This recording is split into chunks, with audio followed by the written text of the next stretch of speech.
Muy buena, mis queridos hermanos, mis queridas hermanas. Hoy estoy un día más con vosotros para poder compartiros la palabra que se encuentra en 2 de Samuel 12, versículo 1. Dice así la maravillosa palabra en el nombre de Jesucristo. Jehová envió a Natán a David y viniendo a él le dijo, había 2 hombres en una ciudad, el uno rico y el otro pobre. El rico tenía numerosas ovejas y vacas, pero el pobre no tenía más que una sola corderita que él había comprado y criado, y que había crecido con él y con sus hijos juntamente, comiendo de su bocado y bebiendo de su vaso y durmiendo en su seno, y la tenía como a una hija. Y vino uno de camino al hombre rico, y éste no quiso tomar de sus ovejas y de sus vacas para guisar para el caminante que había venido a él, sino que tomó la oveja de aquel hombre pobre y la preparó para aquel que había venido a él. Entonces se encendió el furor de David en gran manera contra aquel hombre, y dijo a Natán: vive Jehová, que el que tal hizo es digno de muerte y debe pagar la cordera con 4 tantos, porque hizo tal cosa y no tuvo misericordia. Entonces dijo Natán a David: tú eres aquel hombre, así ha dicho Jehová, Dios de Israel: yo te ungí por rey sobre Israel, y te libré de la mano de Saúl, y te di la casa de tu señor y las mujeres de tu señor en tu seno. Además, si te habría hecho falta algo más, yo te lo hubiera añadido, te lo hubiera dado. Mira, mi querido hermano, aquí el profeta Natán fue enviado de parte de Jehová de los ejércitos para que le profetizara al rey David cuando David pecó con Bersabé. Cuando David cometió el adulterio con Bersabé, Dios envió el profeta Natán para corregir a David de su pecado, porque David estaba ocultando el pecado y la iniquidad y la transgresión que él tenía cometido ante Jehová de los ejércitos. Porque David pensaba que nada ni nadie lo podía administrar, siendo ya él rey de Israel.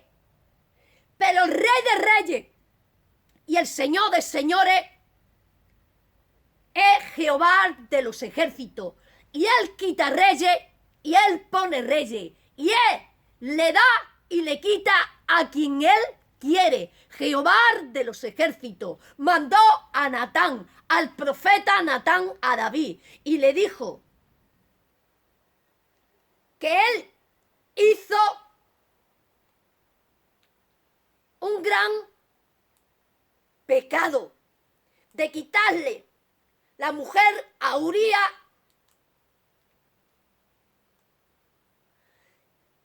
y de matar a Uría. Y allí fue cuando realmente David reconoció que él tenía hecho lo malo. ¿Por qué? Porque el pecado tenía cegado a David. El pecado le tenía quitado la visión de Dios a David. El pecado ató, maniató y manipuló a David. Pero Dios saca lo más profundo de las entrañas de las tinieblas y lo pone a la luz. Pero Dios, con conmovió el corazón de David a través de la confrontación y el enfrentamiento que tuvo con el profeta Natán. Porque Natán puso a David en el lugar de aquel hombre que tomó la única corderita y la mató, teniendo muchas más mujeres en el palacio que Tomás. Y David se sintió culpable de aquel pecado, porque el profeta Natán lo llevó al lugar del arrepentimiento a David, porque el profeta Natán le abrió la visión, porque el profeta Natán le hizo caer la venda satánica que le prohibía ver el pecado que tenía David. Y el profeta Natán llevó a David al arrepentimiento. Y allí David reconoció su pecado. Y allí David se reconoció como un hombre pecador y injusto. Sí, mi querido hermano, sí, mi querida hermana, y te voy a seguir hablando un poquito más de la palabra. Dice, mira el arrepentimiento de David. Esto está en Salmo 32, versículo 3. Mientras callé, se envejecieron mis huesos, y en mi gemí todo el día, porque de día y de noche se agravó sobre mí tu mano. Se volvió mi verdor en sequedad de verano. Mi pecado te declaré y no encubrí mi iniquidad. Dije, confesaré mis transgresiones a Jehová, y tú perdonaste la maldad de mi pecado. ¿Cuándo David fue perdonado? Cuando él declaró y se reconoció como pecador. Aquí David ya le está declarando el corazón a Jehová, a su Dios. Sí, mi querido hermano, aquí David ya él se está reconociendo como pecador. Mira qué te dice. Dice, mientras callé, se envejecieron mis huesos. Es decir, mientras que él tenía el pecado, mientras que él tenía el pecado oculto, su hueso se envejecía, su hueso se dolía y se pudría de dolor. Dice, mientras callé, se envejecieron mis huesos. En mí gemí todo el día, en mí gemí todo el día. Porque de día y de noche se agravó sobre mí tu mano. Se volvió mi verdor en sequedades de verano. Es decir, que David tenía su alma seca, árida. ¿Por qué? Por el ardor del pecado, por la ira del pecado. Sí, mi querido hermano, sí, mi querida hermana. ¿Y cuándo fue que David reconoció su pecado? Cuando lo confrontó el profeta Natán. Y aquí David ya empezó a pedir perdón, a arrepentirse, a buscar Señor, a reconocer que era un hombre pecador e injusto. Dice, mi pecado te declararé y no encubrí mi iniquidad. Dije, confesaré mis transgresiones a Jehová.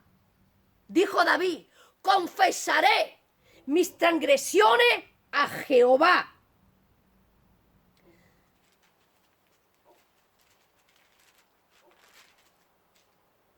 Confesaré mis transgresiones a Jehová, y tú perdonaste la maldad de mi pecado. Querido hermano, ¿cuándo fue David perdonado? Cuando declaró su pecado. ¿A quién? A Jehová, con un corazón puro y verdadero, con un corazón humillado y con Cristo, con un corazón abierto de verdad y puro a Jehová de los ejércitos. ¿Y qué hizo Dios? Le perdonó su pecado. Le perdonó su pecado. ¿Qué quiere Dios? ¿La muerte del limpio?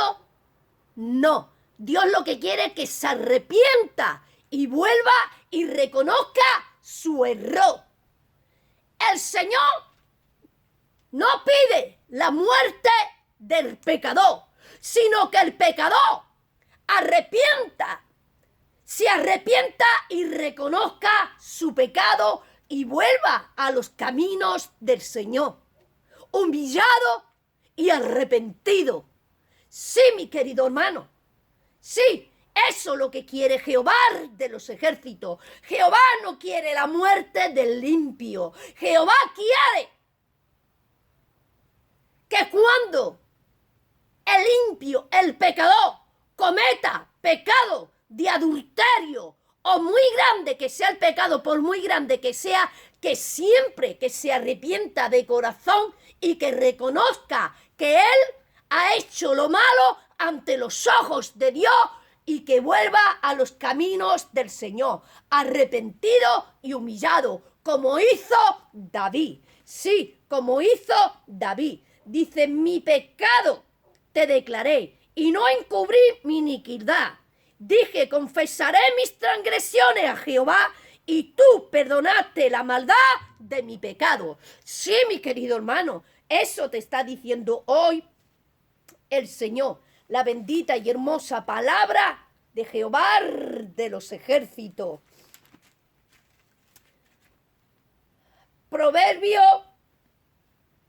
15, versículo 32. El que tiene en poco la disciplina menosprecia su alma, mas el que escucha la corrección tiene entendimiento. El temor de Jehová es enseñanza de sabiduría y la honra precede la humildad.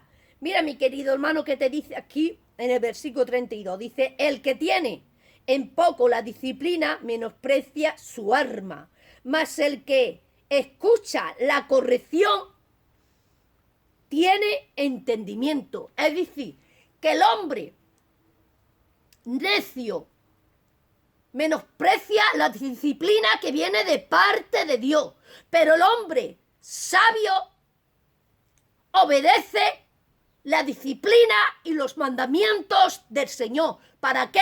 Para la corrección de su alma, para la administración de su alma, para la limpieza de su alma, para la fortaleza de su alma, para la salvación de su alma. Dice, el que tiene en poco la disciplina, menosprecia su alma, Es decir, que no quiere la salvación de su alma, que no quiere la salvación de su vida. Mas el que escucha la corrección tiene entendimiento. El entendido es el sabio, que obedece la disciplina del Señor, que quiere la salvación de su alma, que ha reconocido que es pecador y que ha hecho lo malo. Pero el necio, el falto de conocimiento, no quiere disciplina. ¿Por qué? Porque no quiere ser corregido, porque no quiere ser instruido, porque menosprecia la salvación de su alma. ¿Por qué? Porque está farto de entendimiento del Señor, porque está farto de visión de Dios, porque está farto de sabiduría de Dios y al mismo tiempo carece de entendimiento y menosprecia la salvación de su alma porque le falta el entendimiento para ser salvo. Y el que ya tiene conocimiento y conoce a Dios y tiene conocimiento y sabiduría de parte de Dios, sabe que la disciplina es corrección de alma, es limpieza de alma, es corregirte para llevarte a un fin glorioso de salvación para tu alma. Sí, eso te está diciendo la maravillosa y hermosa palabra de Jesucristo. Daniel 3, versículo 16. Sadrach, Mesasá y Abednego respondieron al rey, no, Nabucodonosor, diciendo, no es necesario que te respondamos sobre este asunto. He aquí nuestro Dios, a quien servimos, puede librarnos del horno de fuego ardiendo, y de tu mano, oh rey, nos librará. Mira, mi querido hermano, mi querida hermana, Dios a veces permite que tú caigas en el horno de fuego, en el horno de la prueba. ¿Para qué? Para que tú seas un cristiano o una cristiana probada como un hijo y una hija verdadera de Dios. Hoy el Señor te viene diciendo que a Sadrach, a Abednego y a Mesasá entraron en el horno de fuego y que no se quemaron, ni sus ropas golían a humo. ¿Por qué? Porque eran verdaderos cristianos, porque eran verdaderos hijos de Jehová de los ejércitos, porque eran varones de Dios, hombres de Dios, y entraron en el horno de la prueba, entraron en el horno de fuego, y allí resistieron la prueba, y allí verdaderamente fueron probados y forjados como hijos de Dios, como verdaderos hombres de Dios. Hay a veces que el Señor nos tiene que meter en el horno de fuego. ¿Para qué?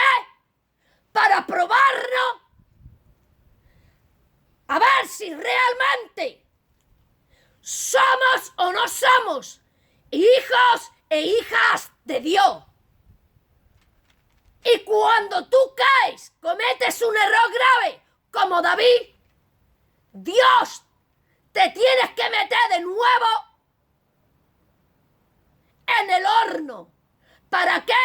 Para volver otra vez de nuevo a coserte, a formarte, a crearte, para que tú seas una vasija mejor. Sí, mi querido hermano, sí, mi querida hermana, eso te está diciendo hoy el Señor.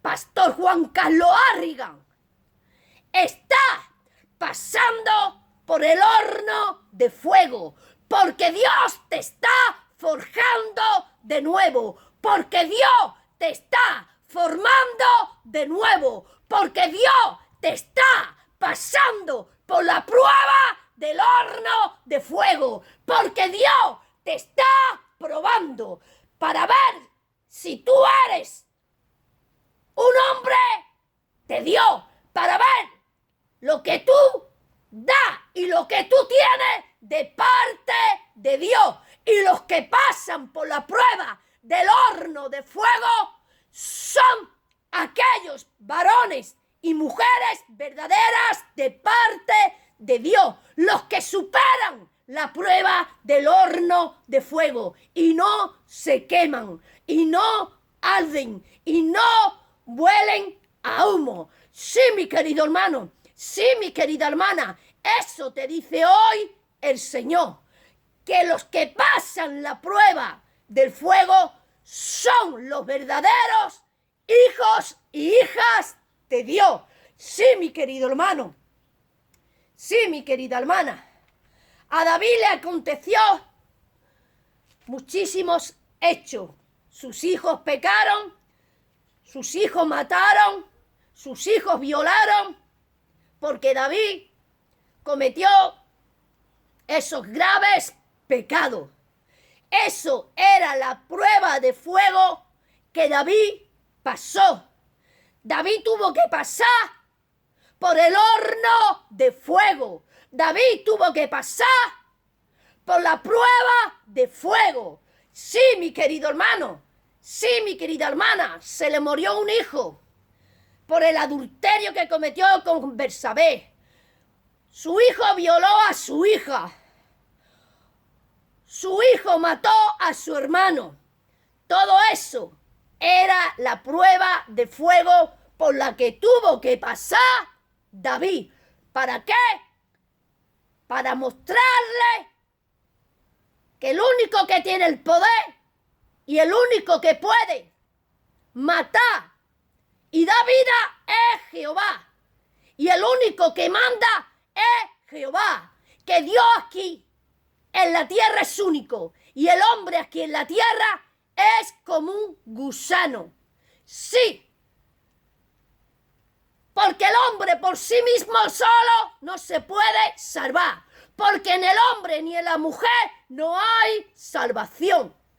Sí, mi querido hermano, y David tuvo que pasar por la prueba del horno de fuego. ¿Para qué? Para ser forjado, para darle a David el entendimiento que solamente en Dios es donde hay salvación y es el camino de la salvación. Y David tuvo que pasar por la prueba del horno de fuego, porque le vino la ira de Jehová, le vino la transgresión del pecado. Sí, mi querido hermano, sí, mi querida hermana, así que mi querido hermano, mi querida hermana, sigue luchando, sigue batallando. Si te hallas en la prueba del horno de fuego que Dios considera hijos suyos y hijas suyas, aquellos hombres y aquellas mujeres que están pasando por la prueba del horno de fuego. Y Dios llama hijos suyos a aquellos que superan la prueba del horno de fuego. Porque los que pasan la prueba del horno de fuego son probados y refinados como hijos de Dios. Sí, mi querido hermano, sí, mi querida hermana, así que tú, mi querido hermano, varón de Dios, sigue hacia adelante, sigue soportando, sigue luchando, porque Dios te va a sacar de la prueba del horno de fuego. Así que mi querido hermano, mi querida hermana, me despido de vosotros, que Dios bendiga en gran manera, que Dios guarde y hasta otra.